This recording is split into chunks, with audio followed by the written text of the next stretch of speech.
ఓం నమో వెంకటేశాయ. వెంకటాద్రి సంస్థానం బ్రహ్మాండే నాస్తి కించన వెంకటేశ సమోదేవో న భూతో న భవిష్యతి. ఆదిత్యాయ చ సోమాయ మంగళాయ బుధాయ చ గురు శుక్ర శనిభ్యశ్చ రాహవే కేతవే నమః. వీక్షకులందరికీ కూడా 2025 ఆంగ్ల సంవత్సరాది శుభాకాంక్షలతో, అలాగే శ్రీ విశ్వావసునామ సంవత్సర ఉగాది శుభాకాంక్షలతో మీ అందరి జాతకపరమైనటువంటి విశ్లేషణ, మేషాది ద్వాదశ రాశులకు సంబంధించినటువంటి విశ్లేషణను చేసే ప్రయత్నం చేస్తూ ఉన్నాము. ముందుగా మేష రాశికి సంబంధించినటువంటి జాతకపరమైన విశ్లేషణను చేద్దాం. సో మేషరాశి ఫలితాలకు సంబంధించి అశ్విని 1, 2, 3, 4 పాదములు, అలాగే భరణి నక్షత్రం 1, 2, 3, 4 పాదములు, అలాగే కృత్తిక 1వ పాదము. ఒకవేళ మీకు జన్మ నక్షత్రం తెలియనట్లయితే మీ పేరులోని మొదటి అక్షరము చూ, చే, చో, లా, లీ, లు, లే, లో, ఆ అనేటువంటి అక్షరములతో కనుక మీ పేరు వచ్చినట్లయితే మీది మేషరాశి అని అర్థము. మరి 2025వ సంవత్సరంలో మేషరాశి వారికి ఆదాయము 2, వ్యయము 14, రాజపూజ్యం 5, అవమానం 7. ఈ రాశి స్త్రీ పురుషాదులకు కూడా అన్ని విధములుగా కూడా ఈ సంవత్సరము అనుకూలంగా ఉంటుంది. భాగ్య వ్యయాధిపతి అయినటువంటి గురువు 2, 3 స్థానములలో సంచరించడం వల్ల ఏ వృత్తి వారికైనా సరే ఎట్టి లోటుపాట్లు కలగవు, చాలా అనుకూలంగా ఉంటుంది. వీరికి అన్ని విధాలుగా తగిన ఆదాయం అనేటువంటిది చేతికి అందుతుంది. వ్యవహారాలు చేయువారికి జయం కలుగుతుంది. చేయు అన్ని కార్యములందును కూడా మంచి నిపుణత అనేటువంటిది ఇతరులను తమ వశం చేసుకునేటట్టుగా పనికి వస్తూ ఉంటుంది.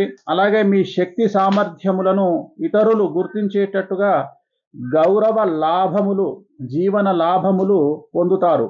పైకి ఎంత ధైర్యంగా ఉన్నప్పటికీ కూడా లోపల అధైర్యం అనేటువంటిది, పిరికితనం అనేటువంటిది కనిపిస్తూ ఉంటుంది. కాబట్టి కనిపించకుండా జాగ్రత్తగా ఉండండి. అలాగే ముందుగా కొంత అసంతృప్తిగా ఉన్నను, తదుపరి కొంత మేలు జరుగును. అంటే ఫస్ట్ హాఫ్ జూన్ వరకు కొద్దిగా స్లో ఉన్నప్పటికీ కూడా జూన్ తర్వాత మీకు అనుకూలంగా ఉంటుంది ఈ సంవత్సరము. సంఘంలో గౌరవాలు, అలాగే పెద్దవారితో పరిచయాలు, గృహంలో శుభకార్యాలు, రాహువు కూడా మంచి స్థితిలో ఉన్నందువల్ల గత సంవత్సరం కంటే మెరుగైనటువంటి ఫలితాలను ఈ సంవత్సరం మేషరాశి వారు పొందుతారు. ఆరోగ్యం బాగుంటుంది. అలాగే జీవిత భాగస్వామితో ఆనందం లభించి మంచి అన్యోన్యతగా జీవిస్తారు. మరి ముఖ్యంగా శత్రువులే మిత్రులై సహాయ సహకారాలను అందిస్తారు.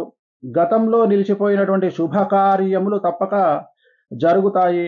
స్థిర చర ఆస్తి అభివృద్ధి జరుగుతుంది. శని ప్రభావం వల్ల భూ సంబంధమైనటువంటి వ్యవహారములు తప్పక జయం కలుగుతుంది. జీవన స్థాయి పెరుగుతుంది. సుఖ సంతోషములు కలుగుతాయి. జీవనం ఆనందంగా, ఉల్లాసంగా ముందుకు సాగుతుంది. గతంలో నిలిచిపోయినటువంటి పనులు పూర్తి చేస్తారు. సంఘంలో మీ పరపతి పెరుగుతుంది. గురుబలం వలన మీ మనోధైర్యం పెరిగి కార్యములను పూర్తి చేయగలుగుతారు.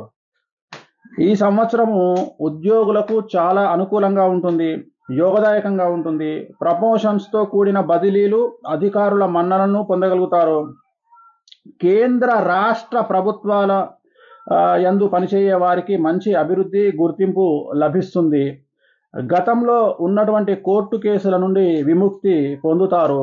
మరీ ముఖ్యంగా ప్రైవేటు కంపెనీల యందు పనిచేయు వారికి శని ప్రభావం వలన మరొక కంపెనీకి మార్పు, స్థాన చలనము, గృహ చలనములు తప్పవు.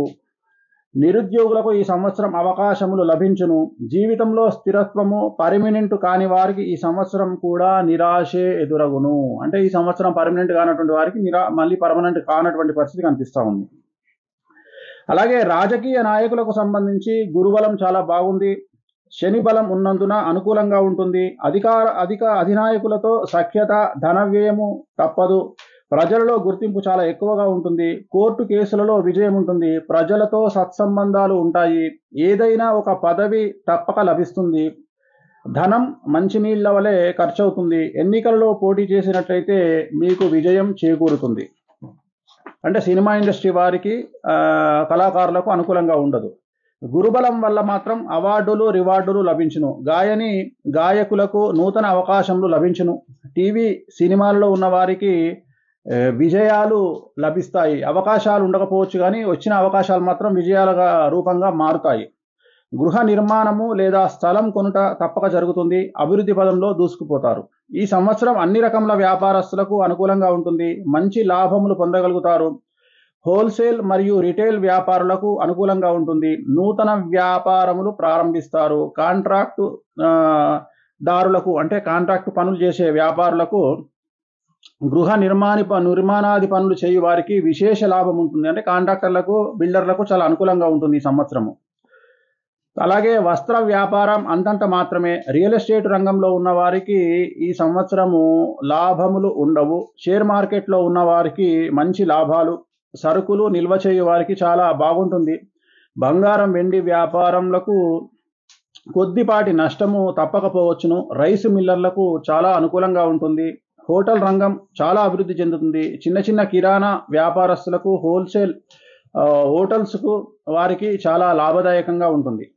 ఈ సంవత్సరం విద్యార్థులకు గురుబలం బాగుండట చేత జ్ఞాపక శక్తి పెరుగుతుంది. పరీక్షలలో మంచి మార్కులతో ఉత్తీర్ణత, ఇంజనీరింగ్, మెడిసిన్, లా, బిఈడి, ఐసెట్ మొదలగు ఎంట్రన్స్ పరీక్షల యందు మంచి ర్యాంకులు సాధించి సీట్లను పొందగలుగుతారు. చెడు సావాసములు కలిగి కొంత మేర మార్కులు తగ్గి నష్టపోదురు. క్రీడాకారులకు మంచి కాలమే. కొన్ని విజయాలు లభించి కొంతమేర పతకాలు పొందగలరు. జాతీయ, అంతర్జాతీయ జట్లలో స్థానం తప్పక పొందగలుగుతారు. ఇక వ్యవసాయదారులకు సంబంధించి 2 పంటలు ఫలించును. శని 11వ ఇంట ఉన్నందున బాగుండును. మంచి దిగుబడి సాధించి గతంలో చేసిన రుణములు తీర్చివేయుదురు. కౌలుదారులు మాత్రం మిశ్రమ ఫలితాలు ఉంటాయి. స్థిరాస్తి వ్యయం. చేపలు, రొయ్యల చెరువులు, పౌల్ట్రీలు నిర్వహించి వారికి లాభదాయకంగా ఉంటుంది. అలాగే మంచి దిగుబడి సాధించి లాభాలు పెరుగును. పండ్ల తోటల వారికి నష్టాలు కనిపిస్తూ ఉన్నాయి. అలాగే గృహ నిర్మాణాలు కలిసి వచ్చును. కూరగాయలు పండించే వారికి విపరీత లాభాలు కలుగును. ఇక చివరగా స్త్రీలకు సంబంధించి ఈ సంవత్సరం కొంతమేర అనుకూలంగా ఉంటుంది. శని ప్రభావం వల్ల మనశ్శాంతి ఉండదు. ఆరోగ్య భంగములు తప్పవు. భార్యాభర్తల మధ్యన చిన్న చిన్న తగాదాలు, రాజీ పడుట మంచిది. సో ఓవరాల్గా తీసుకుంటే మేషరాశి వారికి చాలా చాలా అనుకూలంగా ఉంది. ఎందుకంటే శని అనేటువంటిది ఏలినాటి శని ప్రభావం కనిపిస్తూ ఉంది. ప్రారంభ దశలో ఉండడం వల్ల శని ఎప్పుడు మంచి చేస్తాడు కాబట్టి చాలా వరకు అనుకూలంగా ఉన్నట్టు కనిపిస్తుంది. ఓవరాల్గా నేను చెప్పదలుచుకున్న పాయింట్ ఏంటంటే 98% చాలా అనుకూలంగా ఉంటుంది. 2% నెగిటివ్ ఉంటుంది. ఆ 2% పోలీసు, కోర్టు వ్యవహారాలు లేదా తల్లిదండ్రుల్లో ఒకరికి ప్రాణగండాలు లాంటివి ఈ సంవత్సరం కనిపిస్తూ ఉన్నాయి మేషరాశి వారికి. ఓం నమో వెంకటేశాయ.